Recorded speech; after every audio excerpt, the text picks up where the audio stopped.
बिंदु समझते हैं। हनुमान जी लंका गए। अच्छा, क्यों गए? कोई बता सकता है कि हनुमान जी लंका क्यों गए? लंका जाने का उद्देश्य क्या था, काम क्या है? सीता की खोज। अच्छा, अगर सीता की खोज करना हनुमान जी का उद्देश्य था तो समुद्र के किनारे संपाति जी ने बता दिया था कि ताह अशोक उपवन जहाँ राई, तो सीता बैठी सोच रत आई। संपाति जी ने स्पष्ट कर दिया कि सीता लंका के सोने के महलों में नहीं है, अशोक के बगीचे में है। तब तो गोस्वामी जी को लिखना चाहिए था कि उपवन उपवन प्रतिकरी शोधा, ये लिखना चाहिए कि नहीं? इस बगीचे में, उस बगीचे में, उस बगीचे में। आज हमारी कथा की सभा में संत भगवान की उपस्थिति हुई है। पूरा केंद्र कथा का यही है। आज संत जी विचार करें जरा। केंद्र भले ही एक की जगह 10 बगीचों में भटक जाएं, सीता मिले ना मिले, पर ये सोने के महलों वाली लंका में क्या कर रहे हैं हनुमान जी? जो मंदिर मंदिर के अथवा गोस्वामी जी लिख देते जंगल जंगल प्रतिकरी शोधा, ये महलों में क्या कर रहे हैं? ये पक्के से पता है कि सीता महलों में नहीं है। पहले बताया जा चुका है, ताहा अशोक उपवन जहाँ राई। और ये भी पूछा गया संपाति जी से, ये बताओ सीता प्रसन्न है, खिलखिला रही है कि हंस रही है, कैसी? हमको भी तो पता चल जाए। क्या सीता का भी मन था क्या राम के साथ जाने का? अगर हंस रही हो, खिलखिला रही हो, बढ़िया भोग कर रही हो, समझ जाएंगे कि लगता है कुछ। संपाति जी ने तुरंत बता दिया, सीता बैठ सोच रत आई। सोच नहीं होता तो हनुमान जी फिर मंदिर मंदिर खुद के सुधार क्यों? देखिए, रामचरितमानस कोई कहानी नहीं है। सृष्टि की रचना का, आत्मा और परमात्मा के बीच का, वेद वेदांतों का बहुत गहरे सिद्धांतों का सरलता से प्रतिपादन करने वाला ये हमारा धर्म ग्रंथ है। सीता भक्ति है। भक्ति के पास जीव कैसे जा सकता है साधक? हनुमान जी भक्ति की खोज नहीं कर रहे। हनुमान जी को पता है कि भक्ति की सीता अगर लंका क्षेत्र में आई है तो लंका में कोई न कोई भक्त अवश्य होगा, क्योंकि भक्त के बिना भक्ति आ ही नहीं सकती। तो भक्ति को क्या ढूंढना है? मुझे भक्त की खोज करना चाहिए। अगर मुझे भक्त मिल जाएगा तो भक्ति तक पहुंचा देगा, और बिना भक्त के भक्ति तक अगर जीव पहुंच भी जाए तो उसके जीवन में सुख अनुभूति नहीं होगी। एक बार प्रसंग ये घटित हो चुका है कि इंद्र के पुत्र जयंत सीधे भक्ति सीता जी के चरणों में खरोंच मारने पहुंच गए थे, तो जीवन में सुख शांति नहीं, प्राण बचाने की आफत आ गई थी। हनुमान जी जानते हैं संत के बिना, संत के बिना ये भक्ति का मिलना सिद्धांत नहीं। एक बात बताऊं मैं आपको, 5 मिनट के लिए एक बात याद आ गई, मैं इस प्रसंग को लूंगा। सीता 2 के नगर में गई, दशरथ के नगर में भी गई और दशमुख के नगर में भी गई है। दशरथ के नगर अयोध्या में गई, और जब अयोध्या में गई तो अयोध्या में सुख शांति शक्ति गति मति भक्ति श्री लक्ष्मी कल्याण ज्ञान प्रकाश ये सब भर गए। और सीता जब दशमुख के नगर लंका में गई तो क्या सुख शांति शक्ति मति गति वहां मिला? मंदोदरी तो रावण से कहा, लंकेश्वर जब ते तुम सीता हरियाणी तो यस गुण हो। अच्छा आप विचार करें, सीता अगर हमारे निकट आ जाए तो सगुण होना चाहिए कि असगुण, शुभ होना चाहिए कि अशुभ? लेकिन असगुण हो रहा है कि नहीं? बोलो, मंदोदरी गलत नहीं कह रही। मंदोदरी करे जब ते तुम सीता हरियाणी तो असगुण हो ही अन जाए बखा। क्यों? भक्ति की सीता जब दशरथ जी के नगर में अयोध्या में आई तो संतों के माध्यम से आई।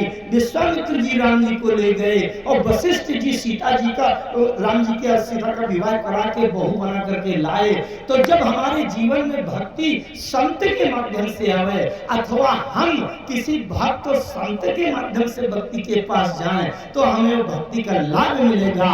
और इसके अतिरिक्त अगर हम सीधे चले जाएं तो विनाश प्राणों की यात्रा चलेगी। चाहे वह जयंत के रूप में देख लीजिए और चाहे रावण के रूप में देख लीजिए। रावण ने जब विचार किया कि सीता को मैं लंका ले आऊं तो ये नहीं सोचा कि किसी संत को बीच में रख दूं, बल्कि एक अपराध और कर दिया, स्वयं संत का वेश बना के चला गया। ये बहुत बड़ा अपराध। जिस दिन से रावण ने संत का वेश बनाया और पंचवटी से सीता को उठाया, उसी दिन से संत के वेश में भी संशय का प्रश्न चिन्ह खड़ा हो। हनुमान जी लंका में क्या ढूंढ रहे? कोई ना कोई भक्त अवश्य होगा। अगर भक्त मिल जाएगा तो मैं भक्ति देवी तक पहुंच जाऊंगा। ये सिद्धांत है। राम जी कहते हैं भगति तात अनुपम सुख मूला। लक्ष्मण जी से उपदेश कर रहे।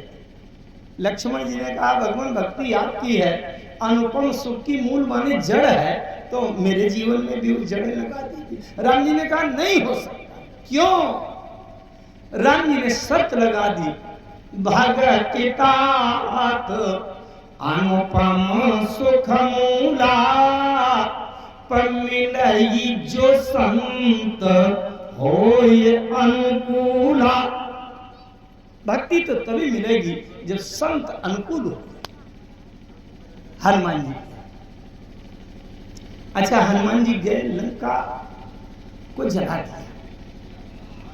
बहुत बड़ी विदित घटना है। लंका को जला दिया क्या, परंतु क्या पूरी लंका जल गई क्या?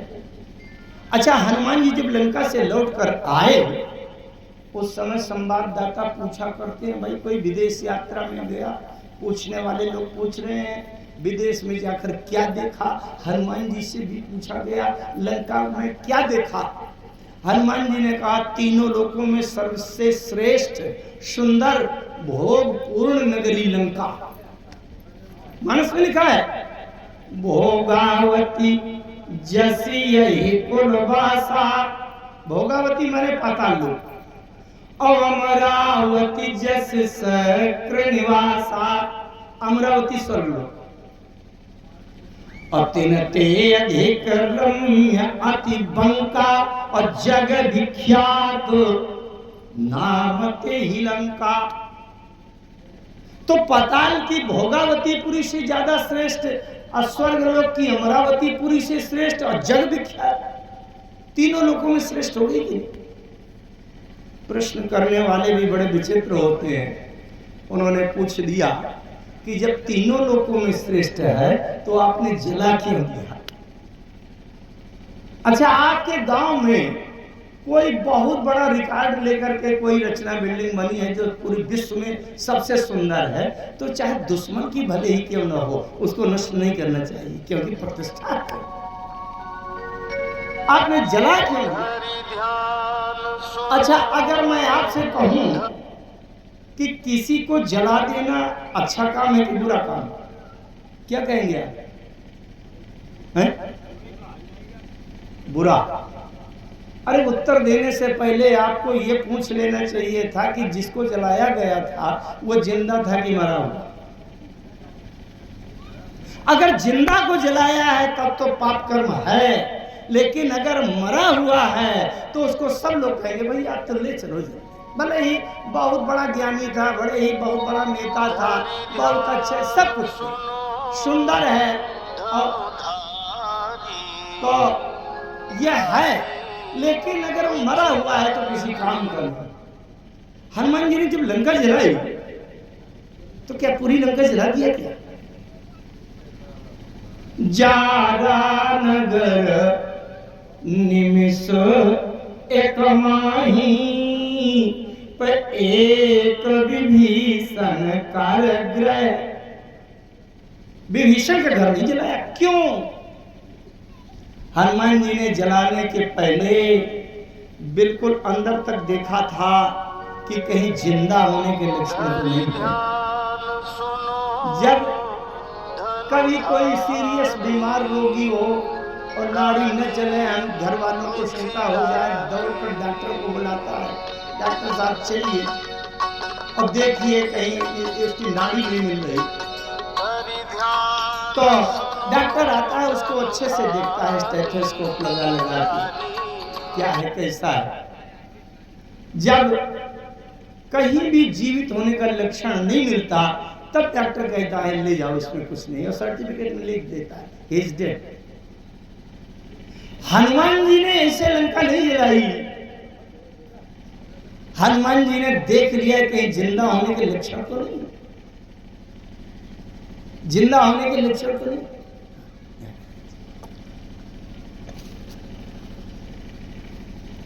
अच्छा, और जिंदा होने का लक्षण आज मैंने पहले बता दिया था। जिंदा होने के लक्षण क्या है? जिंदा होने के लक्षण है कि जो राम का नाम बोले वह जिंदा, और राम का नाम न बोले वह, समझ ले? गोस्वामी जी तो विनय पत्रिका में कहते हैं कि राम का हाथ चलो, राम का हाथ चलो, राम का हाथ चलो भाई रे, अनाहित भव बेगाज महापरि है, छूटत यति कठिनाई रे। अगर जीवन में सही अपने लक्ष्य को प्राप्त करना है तो श्वास प्रति श्वास में राम राम कहते चले। विभीषण जी का घर जलने से बच गया। इसमें विभीषण जी ने और कोई उपाय किया था क्या? कि कोई फायर प्रूफ कोई कोटिंग कराया हो, कि कुछ सेना लगाया, कुछ किया था क्या? कुछ नहीं। विभीषण जी केवल राम राम कहते थे, और जब राम राम हनुमान जी गए और राम राम के ही सुमिरन कीना, हनुमान जी समझ गए जिंदा होने के लक्षण, ये राम राम बोल रहा। अगर जिंदा है तो इसको जलाना पाप करना, लेकिन पूरी लंका मरी हुई। अच्छा, सोने और जागने का लक्षण क्या है? राम राम शिव सुमिरन लागे, तो जान्यो सती जगत पति जागे। जागने का लक्षण ये पहचान कि राम राम कहे। अगर राम राम नहीं कहते तो आप जिंदा होते हुए भी बोलता है और जागते हुए भी सो रहे। कहा? बोले मोह निशा सब सोगनिहारा, और देखिए सपन अनेक प्रकारा, और ये ही जग जामिनी जागहि जोगी। अच्छा, एक बात ये देखिए कि जब हनुमान जी गए विभीषण जी के भवन के पास, विभीषण जागा, ते ही समय विभीषण जागा। जागने से क्या पता चला? जागा, इससे ये सिद्ध हो गया कि विभीषण भोगी नहीं जोगी है। अच्छा, लंका जैसे सुख सुविधा में जहां सोने के महल हैं, सदैव अनुकूल वातावरण है, सुख सुविधा, नींद की सारी व्यवस्थाएं हैं, लंका जैसी भोग नगरी इस सृष्टि में नहीं है कोई दूसरी। 3 लोग चलते भोग नहीं है, और संपूर्ण भोग विलासिता वैभव के बीच में अगर कोई जाग रहा है और जागते ही राम राम राम राम का स्मरण कर रहा है, इसका मतलब वो भोगी नहीं है।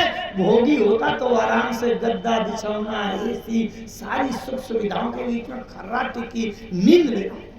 हनुमान जी पहले गए न रावण क्या शयन किए देखा कपिते ही और मंदिर मऊन दीखी बैदेही।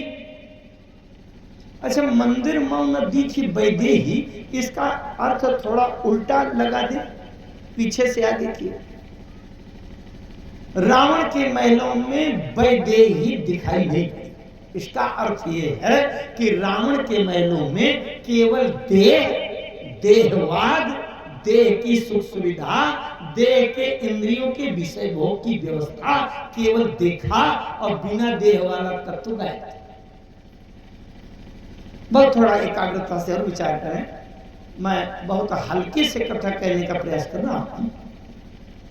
आपके जीवन में दो भाग हैं, एक तो है देह वाला और दूसरा एक भाग है जो देह नहीं है, जो दिखाई नहीं पड़ता, पकड़ में नहीं आता। वो क्या? प्राण तत्व। आप शरीर को सुंदरतम सजा दें, बढ़िया शक्तिशाली कर दें, घी और काजू बादाम रबड़ी और सब खिला दें, खूब सोना चांदी से सजा दें, लेकिन देह से बिना देह वाला तत्व गायब हो जाए तो ये शरीर किस काम का है? अरे चला दिया जाएगा, 2 घंटे के अंदर लाट बन जाएगा और क्या होगा। हनुमान जी ने देखा, मानस के शब्दों की वो देखे महिमा। हनुमान जी ने देखा तो मंदिर मऊन दीख बैदेही, रावण के महलों में केवल देह तो दिखाई पड़ा पर बिना देह वाला तत्व गायब। अब जब बिना देह वाला तत्व गायब था तो क्या किया जाएगा? जला दिया जाएगा। हनुमान जी ने कहा जब बिना देह वाला तत्व गायब है तो इनको सबको जलाओ। पूरी लंका जला दिया। अच्छा, भगवान भोलेनाथ क्या कहते हैं? जिन हारी भागती हृदय नहीं आनी, तो जीवत सब समान तेई प्राणी। तो हनुमान जी ने कहा भक्ति की सीता यहाँ नहीं, पूरी लंका में, इसलिए मुर्दा काहे को रखा सड़ता रहे तो पूरी लंका को जला दिया। इसलिए भक्ति के बिना ये जीवन किसी काम का नहीं। हनुमान जी गए, विभीषण जी से परिचय हुआ, मित्र था। इसके बाद अशोक वाटिका में आए। चूंकि समय सीमित है, मैं उपसंहार की ओर ले चलूं और मैं आपके मंच में आज तक ही उपलब्ध हूं, इसलिए अधूरी बात न रह जाए। तो इसलिए बीच की चर्चा छोड़ते हुए मैं आपको आगे ले चलता हूं। बड़ी अच्छी बात त्रिजटा जी पर हमारे आदरणीय मिश्र जी कर रहे थे। त्रिजटा एक ऐसी विलक्षण पात्र है लंका में कि सबसे त्रिजटा कौन है ये मेरा प्रश्न नहीं है, मैं एक प्रश्न उठा रहा हूं, त्रिजटा क्या है, कौन है? मैं तो बता दिया जाएगा तुरंत, विभीषण जी की पुत्री। लेकिन त्रिजटा क्या है, बड़ी अच्छी चर्चा कर रहे थे। त्रिजटा नाम राक्षसी एका। त्रिजटा का अर्थ होता है 3 जटाएं।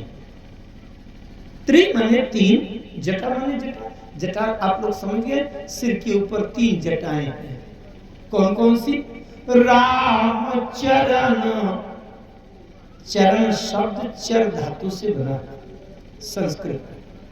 चर शब्द का अर्थ होता है चलायमान, चलना फिरना और क्रिया करना, व्यवहार करना। ये सब चर क्रिया के अंतर्गत आता है, चर शब्द। चर से हम जो भी कर्म करते हैं उससे आचरण बनता है। तो चरण शब्द से अर्थ लेते हैं कर्म, व्यवहार, आचरण, कर्म। राम चरण रति, रति माने प्रेम, प्रेम से भक्ति। निपुण विवेका, विवेक माने ज्ञान। त्रिजटा वो है जिसके जीवन में सिर के ऊपर राम जी के ज्ञान, कर्म और भक्ति की जटाएं हैं, वो है त्रिजटा। अब त्रिजटा जी ने कह दिया सपने बानर लंका जारी। हनुमान जी विचार करने लगे। चलते समय राम जी ने तो नहीं कहा था कि लंका जला देना, लेकिन ये कह रहे सपने बानर लंका जारी, लंका जलाएगा। अच्छा जलाएगा और मैं इसके कहने से लंका जला दूं, तो राम जी कहेंगे क्यों हनुमान, मैंने जब लंका जलाने का आदेश नहीं किया था और जामवंत जी ने भी ऐसा कुछ नहीं अनुमति दी थी, तो तुमने लंका क्यों जला दिया? लंका की किसी राक्षसी से कहने से लंका जला दिया? तो अगर लंका जलाता हूं तो फंस जाऊंगा, और अगर लंका न जलाऊं तो राम जी कह सकते हैं क्यों हनुमान, कोई बात कहना मैं भूल गया, वो अपनी भक्ता से प्रेरणा करके और त्रिजटा से कहलवाया भी कि सपने बानर लंका जारी, और त्रिजटा ने ये भी स्पष्ट कर दिया कि ये सपना सपना नहीं है। अरे यह सपना मैं कहूं पुकारी, और होई ही सत्य गए दिन चारी। तो तुम लंका जला के क्यों नहीं आए? हनुमान जी विचार में पड़ गए, लंका जलाता हूं तो फंस जाऊंगा और नहीं जलाता हूं तो फंस जाऊंगा, अब मैं क्या करूं? लंका जलाऊं कि न जलाऊं? बहुत ध्यान से समझना, अगर ये बात समझ में आ गई आप मोक्ष का रहस्य समझ जाएंगे। आज की कथा में भक्ति और मोक्ष दोनों का सरलीकरण किया जाने का प्रयास किया जाता है। सरलता से समझें मोक्ष क्या है और भक्ति क्या है। आप लोग ने पढ़ा है कि जिस समय हनुमान जी अशोक वाटिका के फल खा रहे थे और रक्षाकारों ने, पहरेदारों ने मना किया, हनुमान जी ने मारा, जा करके रावण से बताया दूतों ने, फिर वहां से बड़े बड़े सुभट आए, फिर अक्षय कुमार आया, फिर अंत में मेघनाद आया। मेघनाद जब युद्ध करने लगा तो मेघनाद ने ब्रह्मास्त्र चला दिया। जब ब्रह्मास्त्र चला दिया, ब्रह्म बाण कपिकों के ही मारा और परत्यु बार कटक संहारा। अत्य ही देखा कपि मूर्छित भयउत नाग पास और बांधे से ले गए। जहां ये कथा पहुंची, भगवान भोलेनाथ पार्वती जी को कथा सुना रहे हैं। पार्वती जी ने कहा भोलेनाथ कथा में आपके प्रश्न खड़ा हो गया, कथा बंद करिए, विश्वास हट गया, आपने कथा गलत सुना। शंकर जी ने कहा वहां क्या हुआ, कौन सा प्रश्न?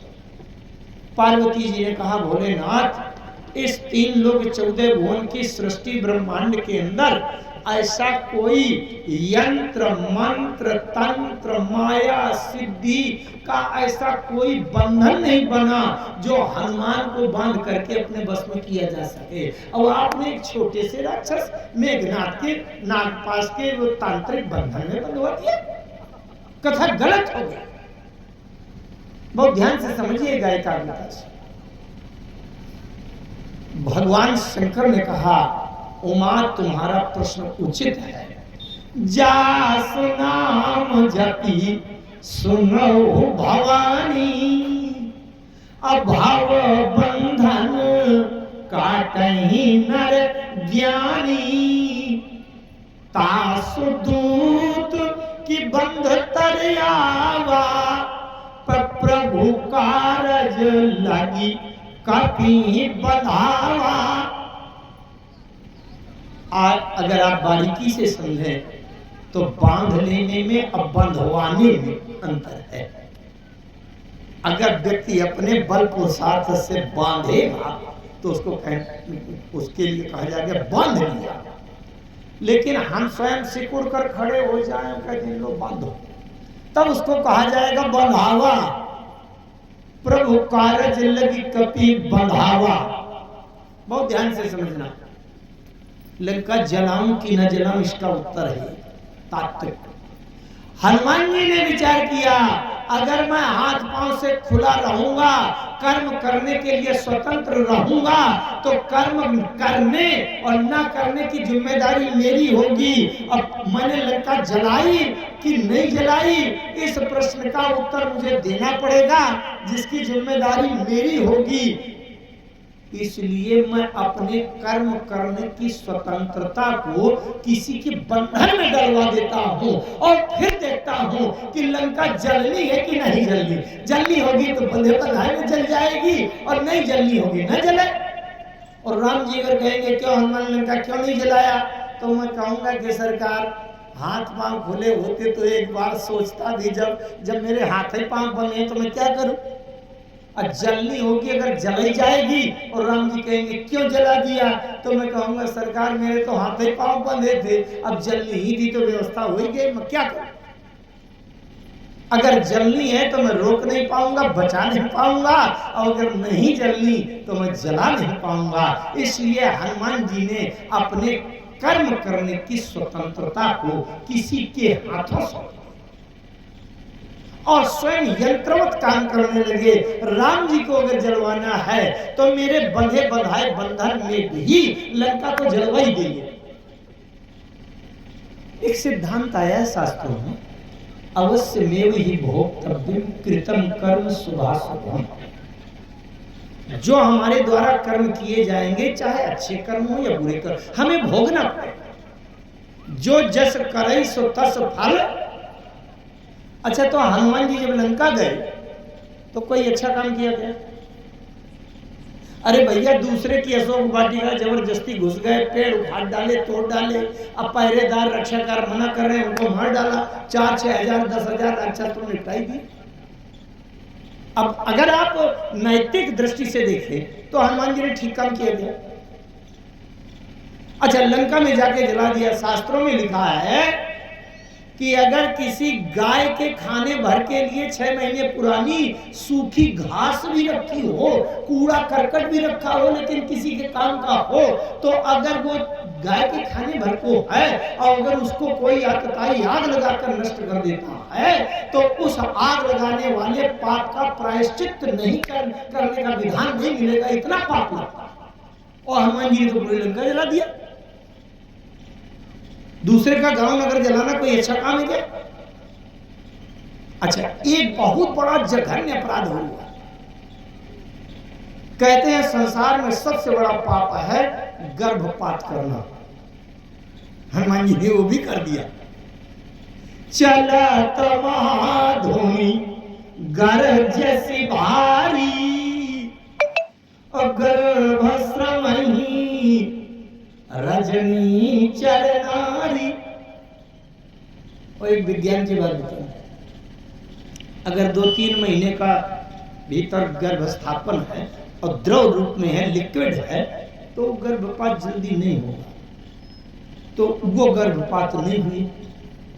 तो जब हनुमान जी चले आए और महीना भर के बाद वहां लंका में राक्षसियों को याद आई कि एक वानर आया था तो ऐसी लंका जलाई थी, तो समझत जासु दूत कई करनी, अगर भस्रवही रजनी चरघनी।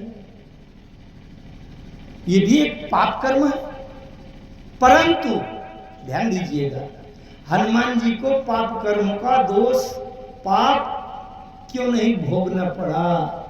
बहुत ध्यान से समझिए। हमसे कर्म अच्छे हो रहे हैं, बुरे भी हो रहे हैं, लेकिन उन कर्मों के फल भोग से हम कैसे बचें? ना हमें अच्छे का फल भोगना पड़े, ना बुरे का भोगना पड़े, उसका विज्ञान यहाँ बताया गया है, सिद्धांत क्या है। बल्कि हनुमान जी ने जो गर्भपात किया वो राम जी का बहुत जरूरी काम था, राम जी ने कर पाते वो काम। राम जी ने कहा था, प्रतिज्ञा किया था कि निश्चर ही न करूं मैं भोज उठाई पन की। तो राम जी तो उनको मार सकते थे, जो युद्ध में सामने खड़े हो गए हैं उसको मार देते, मार दिया। लेकिन जो राक्षसियों के गर्भ में अभी गर्भस्थ शिशु पल रहे हैं, लंका विजय के बाद लौट आने के बाद उन निश्चरों का जन्म होता, उनको कैसे मारते? तो निश्चरहीन तो न कर पाते। हनुमान जी ने कहा गर्भ के अंदर के भी निश्चरों का मैं विनाश कर दूं, ये तभी राम जी का। लेकिन हनुमान जी को पाप क्यों नहीं लगा, इसकी बात आप ध्यान से सुनिए। और इसी में तत्व ज्ञान है और इसी में भक्ति प्राप्त करने का सर्वोत्तम उपाय। आप उसमें कल से चर्चा यही शुरू हुई थी कि भाई भक्ति कैसे मिले। ज्यादा विस्तार का समय नहीं, इसलिए मैं बड़े संक्षेप से। हनुमान जी ने लंका में जाकर के फल खाते समय राक्षसों का संहार किया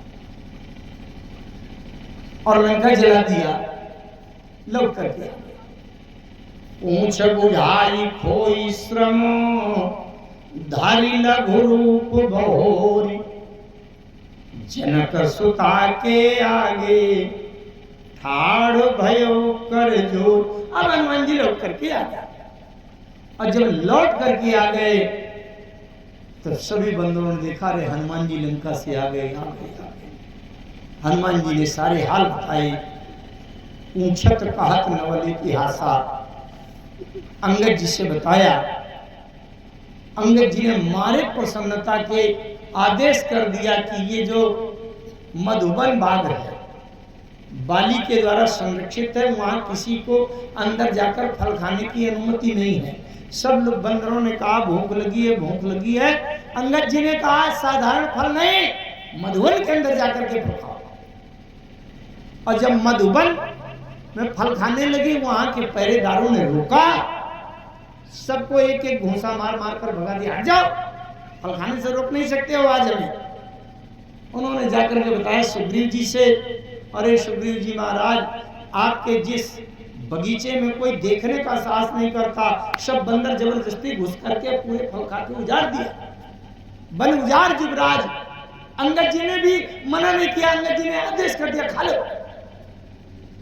सुग्रीव जी सुन लिया, जाओ न होत सीता सुधि पाई, तो मधुबन के फल सकहीं की खा। ये तो सब लक्षण है। अच्छा, कोई बहुत प्रसन्नता की बात घर में आ जाए और हमारे बालक लोग गुल्लक में पैसा जमा किए हैं और गुल्लक फोड़कर पैसा लुटा दे, तो समझ लीजिएगा कि घर में बहुत बड़ी खुशी कोई हुई। तो ये बात समझ। हनुमान जी राम जी के पास पहुंचे, जामवंत जी ने सारी बात बताई। जामवंत जी ने सुग्रीव जी से बताया, महाराज ये जितने भी जिंदा दिख रहे हैं, ये सब केवल हनुमान जी की बदौलत दिख रहे। नाथ काज कीन्हे हनुमाना, और राखे सकल कपिन के प्राणा। ये जितने भी बंदर जिंदा दिख रहे हैं, ये केवल हनुमान जी के बल से दिख रहे हैं। एक और बंदर जिंदा नहीं मिलता। अच्छा, सुग्रीव जी ने लिभाया और राम जी के पास। राम जी ने देखा और जब बताया करिए आपका काम। जब कभी कोई बहुत बड़ा काम करके आता है तो राम जी उसकी बहादुरी प्रशंसा करके और उससे कहा करते हैं कैसे काम किया तुमने। ये क्या है? परीक्षा है। जिसमें 1 मिनट की बात बताऊं, कुछ लोग दूसरे प्रश्न का उदाहरण देने में हो सकता है एकाग्रता भटक जाती है, तो लोग सोचते हैं दूसरा प्रश्न है, प्रश्न वही उसका सोच ही चल रहा है। क्योंकि यहाँ मैं केवल कहानी सुनाने के लिए तो बैठा नहीं कि एक थे राजा दशरथ, उनके 3 रानियां थी, उनके पुत्र नहीं। यह कहानी पक्ष तो क्रम से होती, लेकिन ये विचार मंथन किया जाता है किसी सूत्र को पाने के लिए, कोई नियम, कोई सिद्धांत जानने के लिए, उसको कई जगह से देखना। अंगद जी जब लंका गए थे तो एक बार अंगद जी ने बात करते करते यूं अपने हाथ पटक दिए तो पूरी पृथ्वी डगमगाई और रावण गिरा सिंहासन से, उसके मुकुट गिर गए। तो 4 मुकुट अंगद जी ने यूं ऊपर उछाल दिए, वो राम जी के पास पहुंच गए और 6 उसने निकाल दिए। जब अंगद जी लौट करके पहुंचे तो राम जी ने प्रश्न किया था, रावण जातु दान कुल टीका, भोज बल अतुल जासु जगली का, तासु मुकुट तुम 4 चलाए, काहु तात कवनी विधि पाए। बहुत बड़ा काम करके अंगद जी आए हैं। तो राम जी ने प्रशंसा करके पूछा, काहु तात कवनी विधि पाए। अगर अंगद जी में कर्तापन का अहंकार आ गया होता तो अंगद जी छाती तान देते, कहते अरे सरकार मैंने यो हाथ पटक दिया पर बड़ा के रावण गिरा और मैंने यूं यूं उछाल। तो राम जी समझ जाते कि कर्म करने का अहंकार आ गया। लेकिन अंगद जी ने हाथ जोड़कर कहा, प्रभु मैंने कुछ नहीं चलाया न कुछ किया। सामदान अरु दंड विभेदा, अनृपौर बसहि नीति कहवेदा, नीति धर्म के चरण सुहाए, अवस जिय जानी नाथ पहियाए। सामदान दंड भेद, अगर 4 नीतियां किसी राजा के पास हैं तब तक राजा की राज्य नष्ट नहीं हो सकती, वो राजा पराजित नहीं हो सकता। तो इसलिए आप रावण का विनाश करना चाहते हैं तो 4 नीतियां रावण को छोड़कर आ गए हैं आपके पास, और 6 जो मुकुट रखे हैं वो खट विकार काम क्रोध लोभ मोह मद मत्सर रावण ने अपने सिर में रख लिया, इसलिए जल्दी मरे। इसका मतलब अंगद जी में कर्तापन का अहंकार नहीं आया, ये पता चल गया इस प्रश्न से। जब हनुमान जी आए तो राम जी ने हनुमान जी से पूछा, हनुमान भाई गजब करता रहता है, तुमने बहुत बड़े बड़े काम कर दिए। और राम जी ये जानना चाहते हैं कि जब मैं कहूंगा कि हनुमान तुमने बहुत बड़े बड़े काम कर दिए तो हनुमान का सीना कितना चौड़ा होता है, कितना झलकता है। हनुमान जी ने हाथ जोड़ा, सरकार बहुत अब बड़े बड़े काम तो मैंने नहीं किए, केवल एक काम किया है मैंने। अरे राम जी ने सोचा कि चलो एक काम तो स्वीकार कर रहा है। राम जी ने पूछा, हाँ हनुमान जो एक काम किया है वो पहले बता दो, और जो काम तुमने किए हैं तुम भूल गए हो, भुलक्कड़ हो ना, तो भूल गए होगे तो मैं याद दिला दूंगा बाद में। पहले ये बताओ तुमने कौन सा काम किया। तो हनुमान जी कहते हैं, सरकार पेड़ की एक डाल से दूसरी डाल में जो उछल कूद किया है वो काम मैंने किया। राम जी ने कहा, अरे ये डाल में उछलना कोई काम है? हनुमान जी ने कहा, सरकार बंदर इसके अलावा और किसी काम का होता भी है, कहां से करेगा? मानस की बात देखो, शाखा मृग कहे बड़ी मनुषाई, शाखा पे शाखा पर जाई। शाखा मृग माने बंदर, मृग माने पशु होता है। कुछ लोग केवल हिरण पर को मृग मानते नहीं, मृग माने पशु। शाखा मृग डाल पर उछलने वाले पशु माने बंदर। शाखा मृग के बड़ी मनुषाई, मनुषाई माने बहादुरी।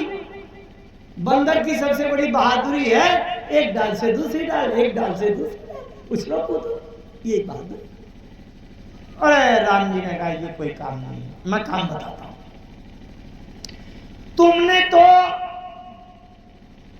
अशोक वाटिका में 10-25 हजार राक्षसों को निपटा दिया, बहुत बड़ा काम तो है, अकेले मार दिया। गिनती लिखिए मानस में, आप ध्यान दीजिएगा, मैं उस शब्द बता रहा हूं।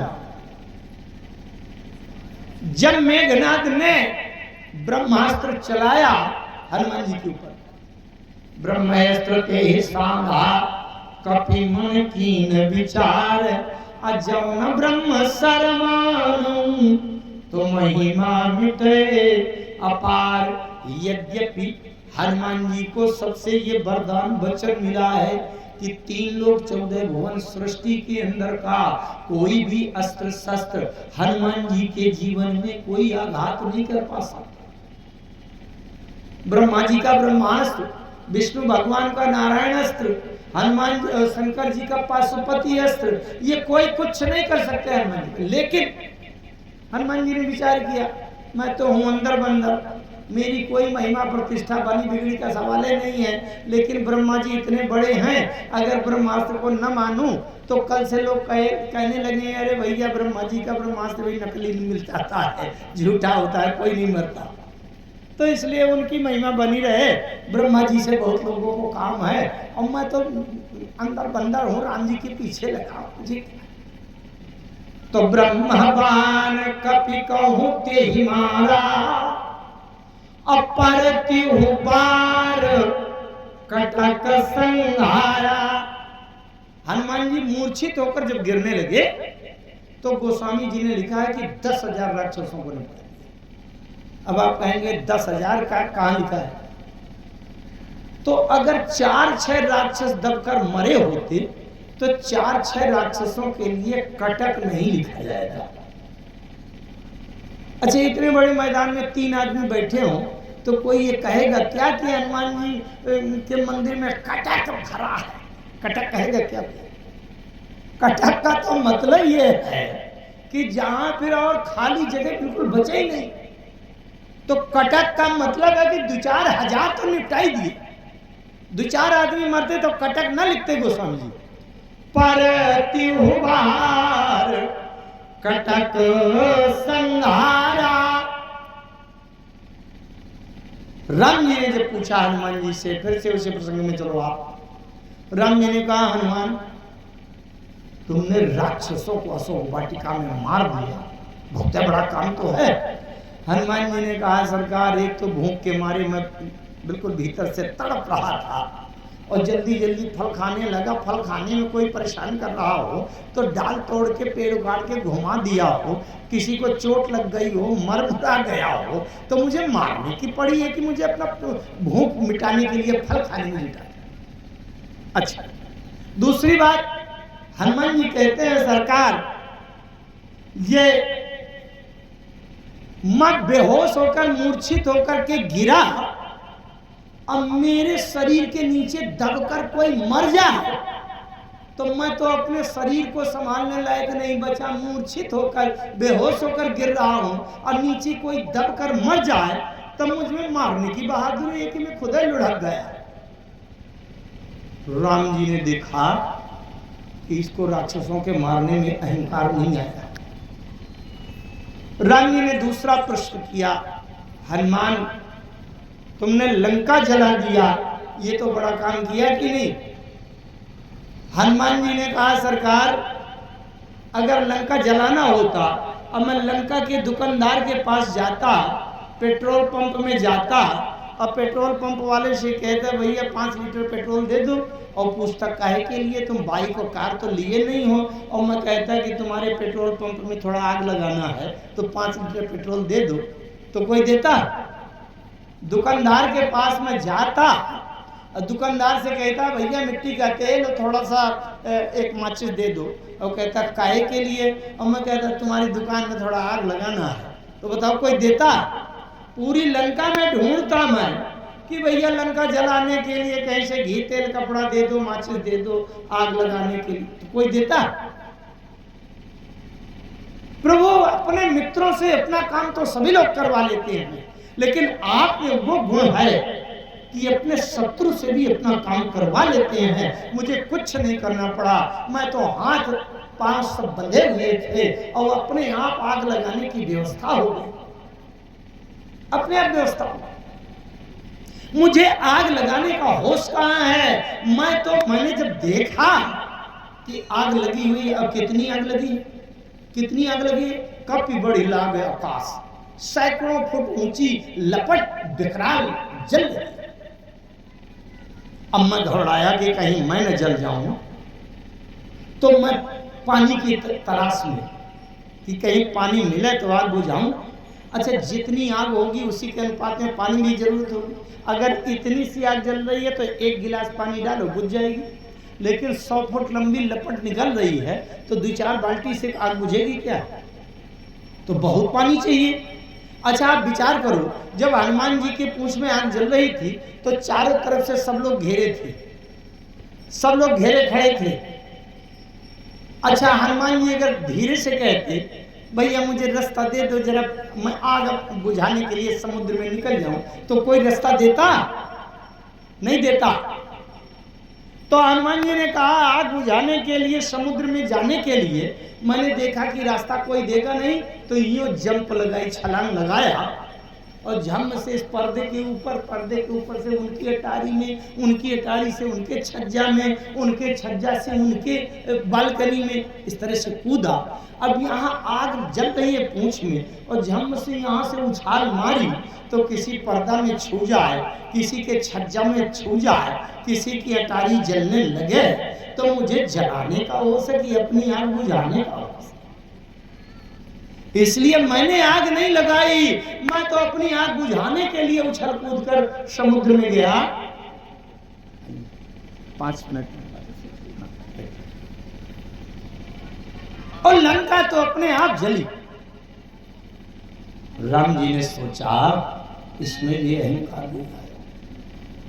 अंतिम बात कहूं, राम जी ने कहा तो हनुमान इतना बड़ा समुद्र पार करके गए हो, ये तो बहुत बड़ा काम किया तुमने। हनुमान जी ने कहा सरकार आज तक कितने बंदर समुद्र को पार कर पाए। राम जी ने कहा इसलिए तो कह रहा हूं तुम तो पार कर गए। बोले नहीं।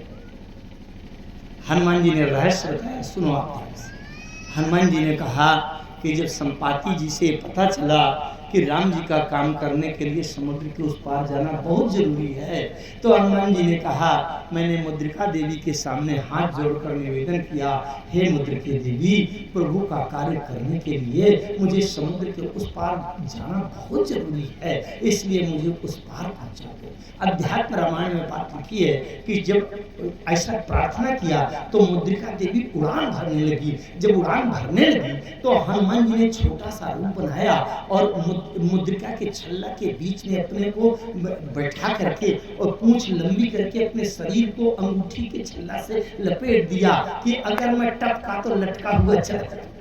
ये अध्यात्म रामायण पूरा। आप लोग कहेंगे अध्यात्म रामायण कह करके आपने बात बता दिया। आइए गोस्वामी जी ने लिखा इस बात को।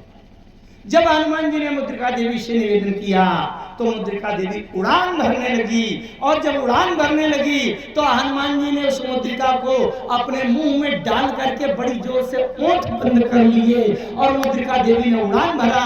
गोस्वामी जी महाराज लिखते हैं कि प्रभु मुद्रिका मेरी मुख माही तो जलधि लांघि गए अचरज नहीं। आपकी मुद्रिका देवी ने समुद्र के उस पार मुझे पहुंचा दिया, मैंने कुछ नहीं किया। राम जी ने अगला प्रश्न किया, अच्छा हनुमान बड़ी चालाकी से इसको भी नकार गए, तो ये बताओ जब उधर से लौट कर आ रहे थे तब तो मुद्रिका सीता जी को दे आए हो, तब लौटते समय तो समुद्र पार किया कि नहीं? हनुमान जी ने कहा क्षमा करिएगा प्रभु, एक तरफ से अगर पिताजी हवाई जहाज की व्यवस्था कर सकते हैं तो दूसरी तरफ से माताजी कमजोर नहीं है। माने माताजी से निवेदन किया था, मातु मोहि दीजे कछु चीना, लेकिन हाँ चीना माने चिनारी, लेकिन ऐसी वैसी चीना नहीं।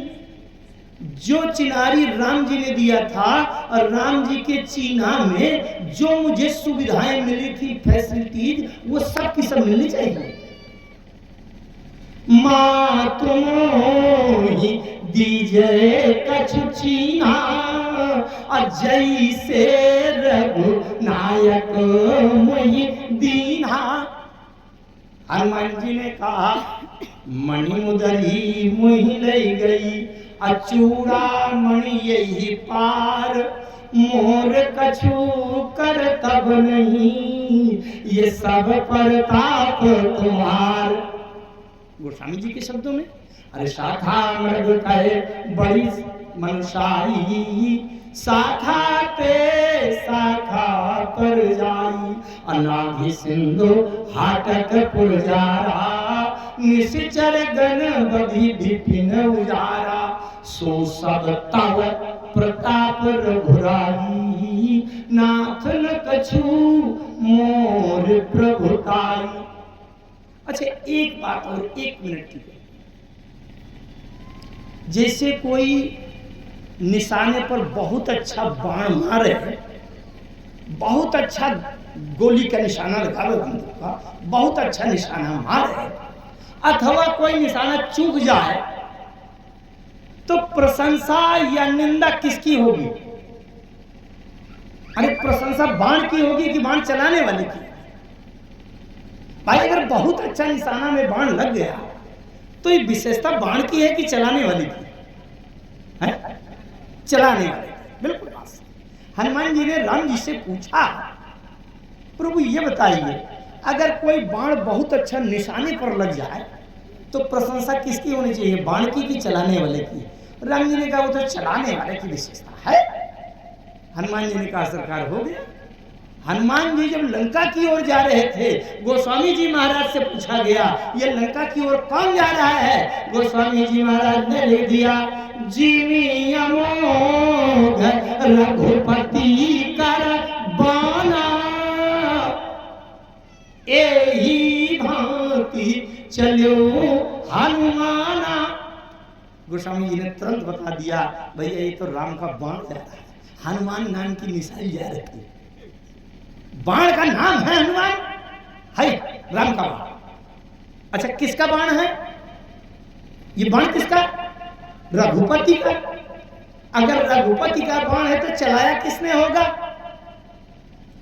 अरे जिसका बाण है वही चलाएगा। और अगर रघुपति ने बाण चलाया है और काम बहुत अच्छे कर आया बाण, तो वाहवाही किसकी होनी चाहिए? हनुमान जी ने कहा सरकार वाहवाही किसकी होनी चाहिए? जब आपका बाण है जिन्हें अमोघ रघुपति कर बाना, तो चलाने वाले रघुपति ही होंगे। और जब बाण बहुत अच्छा निशाना में लगे और 10 काम कर आवे, 100 काम कर आवे, तो प्रशंसा किसकी होनी चाहिए? चलाने वाले की। सरकार ये सब महिमा आपे की है, नाथ नमक कछु मोर तो संहार हो रहा है। भगवान शंकर कहते हैं, कल मैंने प्रारंभ किया था कि भक्ति कैसे मिले, उतना जितना विस्तार लिया था वो पूरा विस्तार नहीं हो पाया, लेकिन आज के सूत्रों में देखें भक्ति कैसे मिले। भगवान भोलेनाथ कह रहे हैं पार्वती जी से, यह संवाद जासु उरयावा, तो रघुपति कृपा भगति सोई पावा। एक एक शब्द देखिए आप, यह संवाद जासु कंठ आवा नहीं लिखा, कंठ आवा चाहे पूरी रामायण कंठस्थ हो जाए, पूरे धर्मशास्त्र कंठस्थ हो जाए, उससे क्या होगा? केवल अहंकार पैदा होगा। मुझे 1 लाख पन्ना याद है, मेरे सामने कोई बोल नहीं सकता, यही होगा। इसलिए भगवान भोलेनाथ कहते हैं कंठ आवा का महत्व नहीं है, उर आवा।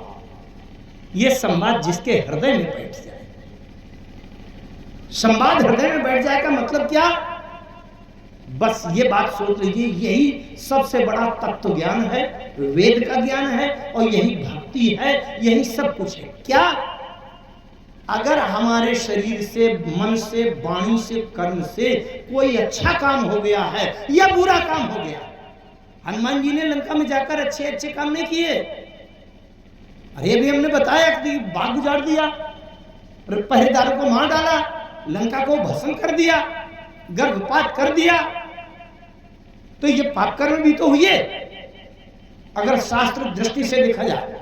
लेकिन किसी भी काम के करने में हनुमान जी ने अपने को कर्ता नहीं माना।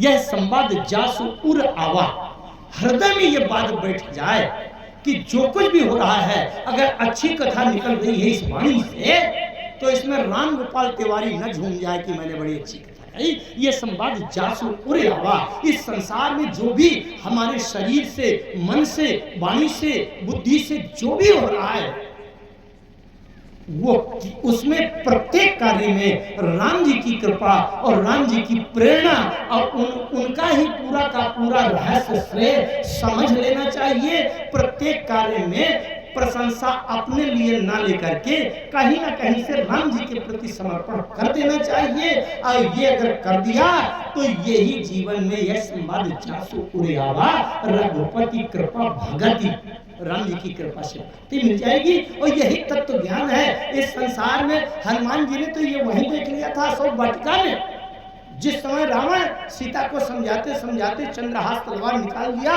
और गर्दन के पास पहुंच गया तलवार। और हनुमान जी ने देखा कि रावण अगर सीता को मार रहा है तो सबसे ज्यादा प्रसन्न मंदोदरी को होना चाहिए, क्योंकि अभी अभी रावण ने कहा है कि सीता तुम मेरा प्रस्ताव मान लो तो मंदोदरी आदि सब रानी तव अनुचरी करो पर मोरा। तुम्हारे चप्पल धोया करेगी मंदोदरी कल से, तुम्हारे तलवे में तेल की मालिश किया करेगी कल से। मंदोदरी को तो सोचना चाहिए कि जब तक सीता जिंदा है मेरे जीवन में संकट का खटका है, आज नहीं तो 4 महीना बाद अगर हाँ कर देगी तब तो मेरा दुर्भाग्य शुरू हो जाएगा। अरे 10 साल बाद अगर हाँ कर देगी क्या ठिकाना है राम आते हैं कि नहीं। तो जबकि सवत का इतना कष्ट रहता है कि नैहर जन्म भरब बन जाई पर जियतन करब सवत से पाई। तो मंदोदरी को तो रावण से कहने चाहिए मारो लंकेश्वर, आपकी बात नहीं मान रही। लेकिन हनुमान जी ने जब देखा कि जब रावण ने तलवार उठाया और सीता के गर्दन के ओर लपकाया तो मंदोदरी ने तुरंत हाथ पकड़ लिया। लंकेश्वर इतने बड़े त्रैलोक विजेता होकर के किसी बहुत बड़े लोकपाल दिक्पाल के सामने इतना बड़ा अस्त्र उठाते तो शोभा भी दे। एक अबला स्त्री, वो भी बेचारी निर्बल है, दुख में है, पीड़ा में है, और उसको इतना बड़ा अस्त्र चला रहे हो। मैं तो नया कहीं नीति बिजावा। हनुमान जी समझ गए कि इस समय मैं तो कहा करता हूँ भैया हनुमान जी की जगह पर अगर मैं होता तो मैं तो इतना न रुक पाता, झम से कूद पड़ता, ले दनादन रावण से होने लगता। क्योंकि हनुमान जी के पास अखंड सामर्थ्य, अतुलित बलधाम की शक्ति है, संपूर्ण ब्रह्मांड को चूर्ण चटनी बना देने की शक्ति है। इतनी बड़ी शक्ति लिए हुए और चुपचाप बैठे हैं। तो हनुमान जी देख रहे हैं कि मैं जरा देखूं कि इस सृष्टि में वास्तव में कर्ता कौन है। तो जब मंदोदरी ने हाथ पकड़ लिया, रावण की तलवार पकड़ लिया, अरे लंकेश्वर आप जैसे त्रैलोक्य विजेता को इस निर्बल अबला पर और इतना बड़ा अस्त्र उठाते शोभा नहीं देता। हनुमान जी समझ गए भैया इस संसार में कोई कुछ नहीं करता। हे प्रभु आपने मुझे बचा लिया। अब क्या बचा लिया? सीता की रक्षा करने के लिए तो आपने मंदोदरी की ड्यूटी लगा रखी थी। अगर मैं झम से कूद जाता तो मुझे केवल अहंकार हो जाता, अगर मैं ना होता तो सीता मर जाती। तो अहंकारी बनने से बचा लिया। उसी समय से हनुमान जी के अंदर ये बात हो गई कि कुछ नहीं कोई करता, जो होना होगा सो अपने आप होगा। ये भगवान की कृपा है कि किसी कार्य के होने में हमारा नाम जोड़कर हमको यश दे दिया। ये भगवान की अतिरिक्त कृपा है। अगर हम प्रत्येक क्रिया में, अच्छे बुरे प्रत्येक कार्य में, प्रत्येक क्रिया में राम जी की कृपा, प्रेरणा, श्रेय देखते रहें, अपना कुछ भी ना माने, तो इस यही तत्व ज्ञान है वेद वेदांत का। भगवान कहते हैं वासुदेव ईश्वर सर्वभूतानां हृदयस्य अर्जुन तिष्ठति ब्राह्मण सर्वभूतानि यंत्रारूढ़। आइए इसी के साथ वाणी को विराम। 2 बार भगवान की शरणागति में समर्पण, तत्पश्चात हमारे आदरणीय मिश्र जी आपको सुनाते हैं। हरि शरणम हरि शरणम।